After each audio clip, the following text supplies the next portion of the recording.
कोलकाता और बदलापुर के बाद अकोला में बच्ची और महिलाओं के साथ हुए दुष्कर्म के मामले में अकोला महिला सद्भावना मंच ने नाराजगी व्यक्त की है।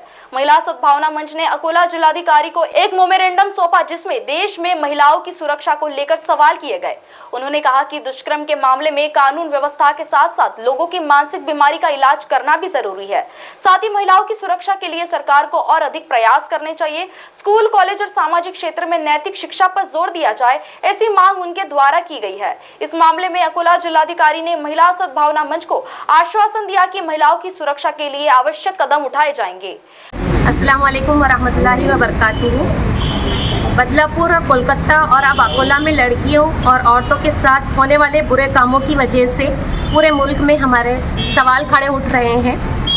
हम इस मेमोरेंडम के ज़रिए सरकार से पूछना चाहते हैं, क्या हमारी लड़कियां महफूज हैं? क्या हमारे कवानीन काम कर रहे हैं? क्या लोगों की सोच में तब्दीली आई है? जो लोग ये बुरे काम करते हैं उन्हें सख्त से सख्त सज़ा मिलनी चाहिए। स्कूलों और समाज में लोगों को अच्छी अखलाकियात सिखानी चाहिए। सिर्फ कवानीन बनाने से काम नहीं चलेगा, बल्कि लोगों की सोच में भी तब्दीली लानी होगी। हमारी लड़कियों की हिफाजत के लिए सिर्फ कवानीन बनाना काफ़ी नहीं है, बल्कि हमें लोगों की सोच को भी तब्दील करना होगा। हमें बच्चों को अच्छी अखलाकियात सिखानी होंगी ताकि वह ऐसे बुरे काम न करें जो वो बर्दाश्त भी न कर सके और बुरे काम भी न कर सके। इसका मतलब ये है कि हमें अपने समाज को बेहतर बनाने और इस बड़े मसले को हल करने के लिए हम सबको मिलकर कोशिश करनी चाहिए। हम लोग यहाँ गर्ल्स इस्लामी ऑर्गेनाइजेशन और जमात इस्लामी हर के ख़वातीन की जानिब से आए हैं। ये वूमेन विंग है, उसके साथ कुछ हमारे साथ लोकल ऑर्गेनाइजेशन भी है।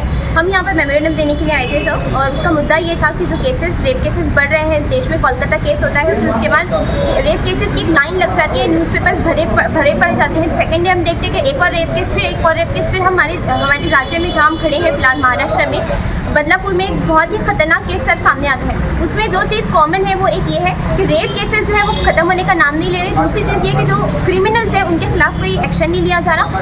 हर 90 मिनट्स में इस देश में सर रेप केस होता है, उसमें 28,000 रजिस्टर केसेस होते हैं जो पूरे साल में होते हैं। और मैं ये बात कर रही हूँ रजिस्टर केसेस की। ऐसे कितने केसेस हैं जो पेरेंट्स बदनामी के डर से या फिर पॉलिटिकल प्रेशर की वजह से वो रजिस्टर भी नहीं हो पाते। दूसरी चीज़ जो एक कॉमन बन गई है कि 11-11 घंटे विक्टिम के पेरेंट्स को बिठाया जाता है, उसके बाद FIR रजिस्टर किया जाता है। तो ये चीज़ भी सोचने वाली बात है कि जो रेप जो चीज़ है वो एक चोरी डकैती जैसा नॉर्मल क्राइम नहीं है। It's a very biggest crime against everybody.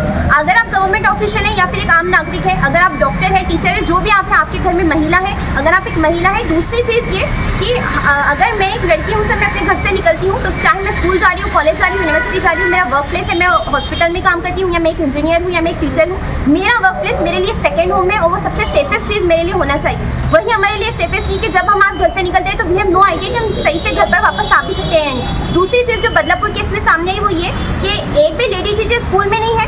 ये सोचने वाली बात है कि आप बच्चियों को वहाँ पे पढ़ा रहे हैं, वहाँ पे छोटी छोटी छात्राएं पढ़ रही है, एक भी लेडी टीचर वहाँ पे अवेलेबल नहीं है। दूसरी चीज़ CCTV कैमरास वहाँ पर अवेलेबल नहीं है। ये कौन सी सिक्योरिटी और कौन सा न्याय हमारे देश में चल रही है, हमारी समझ के बाहर है। एक तरफ हम कहते हैं कि बेटी पढ़ाओ बेटी बचाओ, दूसरी तरफ बेटी पढ़कर काम करने निकलती है तो वो बचकर वापस से नहीं आ सकती।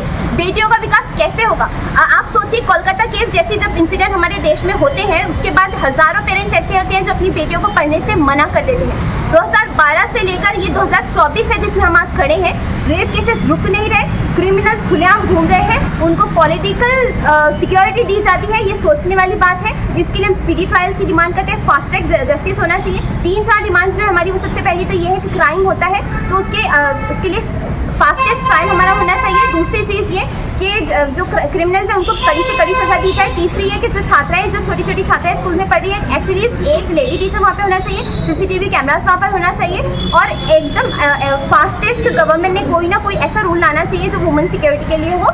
We demand justice as soon as possible. Thank you. Maharashtra TV 24 के लिए गुलाम मोह सिंह, अकोला।